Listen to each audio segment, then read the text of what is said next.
এই যে বন্ধুরা কেমন আছে, আশা করি ভালো আছে। আসছে মঙ্গলবার, তো আমরা যাচ্ছি একটা জায়গায়, চলো দেখা হচ্ছে। কোথায় যাচ্ছি একটু পরে বলছি।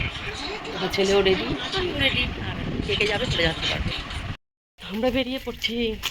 দেখো ঠাকুরের জায়গায় যাওয়ার কিন্তু ভাগ্য লাগে না। তো দেখতেই পাচ্ছ এই যে আমরা যাচ্ছি মালবাজার। অনেক দিনের ইচ্ছে ছিল, একবার গিয়েছিলাম, সেটা হচ্ছে প্রায় 7-8 বছর আগেই। ওদের সঙ্গে কিছু ডিটেলস শেয়ার করি। তো এটা হচ্ছে 10:50 যে ট্রেনটা ছিল, আর আমাদের টিকিট নিয়েছে 15 টাকা করে। আর আমরা 4 জন গিয়েছিলাম, তো 4 জনের 4টা টিকিট কেটেছি, বাট 4 জন আর যাওয়া হয়নি। 3 জনেই আমরা গেছি, মানে একজনের ভাগ্যে ছিল না যাওয়া। একদম মাসি প্ল্যাটফর্মে উঠছে তখনই ট্রেনটা ছেড়ে দিয়েছে। যদি আরও 2 মিনিট আগে আসতো তাহলে নিশ্চয়ই মাসির তুলতে যেতে পারতো। ট্রেনের টিকিট কেটে বসে পড়লাম, আর হচ্ছে আমার মাসি এখনও রাস্তায় আছে, জানি না আসতে পারবে, ট্রেন ধরতে পারবে কি না। তো আমরা বসে আছি ওর জন্য, আর 15 মিনিট সময় আছে। 15 মিনিটে আসে তাহলে তো ভালোই। তো এইখান থেকে এখন টয় ট্রেনও ছাড়বে, যেটা 1400 টাকা করে টিকিট, একদম দার্জিলিং গুম পার হয়ে যাবে। মাসি আর ট্রেন ধরতে পারিনি, ট্রেন ছেড়ে দিচ্ছে, যে আমি মা ছেলেই আছি। তো মাসি বললো পরের ট্রেনে যদি পারে তাহলে আসবে, 12টার সময় ট্রেন আছে। তো কী বলবো, মানে অনেক যে কোনো জায়গায় গেলে একটু তাড়াতাড়ি বেরোতে হয়, যেহেতু ওদের বাড়িটা অনেকটাই দূরে, এর জন্য। সুন্দর দৃশ্য দেখতে দেখতে পৌঁছে গেলাম বাগড়াকোটে। বাগড়াকোটে পৌঁছে গেছি। তো এই যে বাগড়াকোট স্টেশনে দাঁড়িয়েছি, এখানে হয়তো গাড়ি 5-7 মিনিট দাঁড়াবে। যে আমরা পৌঁছে গেলাম মালবাজার।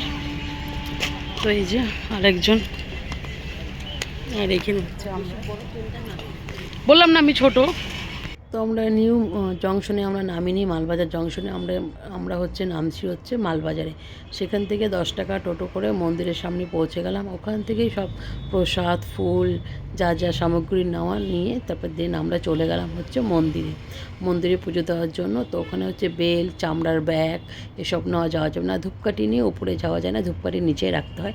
তো আমি ভিডিও করার একটু চেষ্টা করছিলাম, কিন্তু একজন এসে বললো যে ফোন নিচে, তো আমরা ওটা রেখেই তারপরে পুজো টুজো করে এসে নিচে ধূপকাঠি যখন রাখছে আমাদেরটা, তো ওখানে ধূপকাঠি জ্বালিয়ে তারপরে গেলাম প্রসাদ খেতে। তো আমরা পুজো টুজো হয়ে গেছে, হয়ে যাওয়ার পর আমরা এখন একটু এখানে রেস্ট করছি। তো ওখান থেকে প্রসাদ নিলাম, মানে আরেকবার আসছিলাম 5-6 বছর আগে, 7 বছর আগে, তখন কোনো প্রসাদ আমরা পাইনি, আজকে পেলাম। ওখান থেকে প্রসাদ নিয়ে তারপরে আমরা এখন এখানে বসে আছি।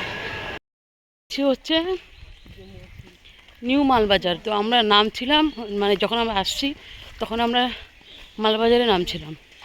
তো মালবাজারে আমরা ট্রেনটা ফেল করছি, যেহেতু ওটা 3টের সময় ছিল।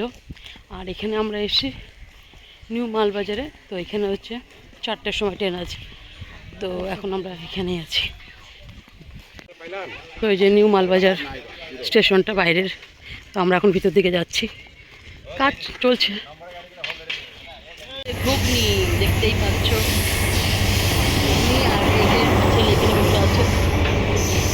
মালবাজার যেতে দুটো হচ্ছে তোমার গুহা পড়ে, তো একটা গুহা তোমাদেরকে দেখালাম।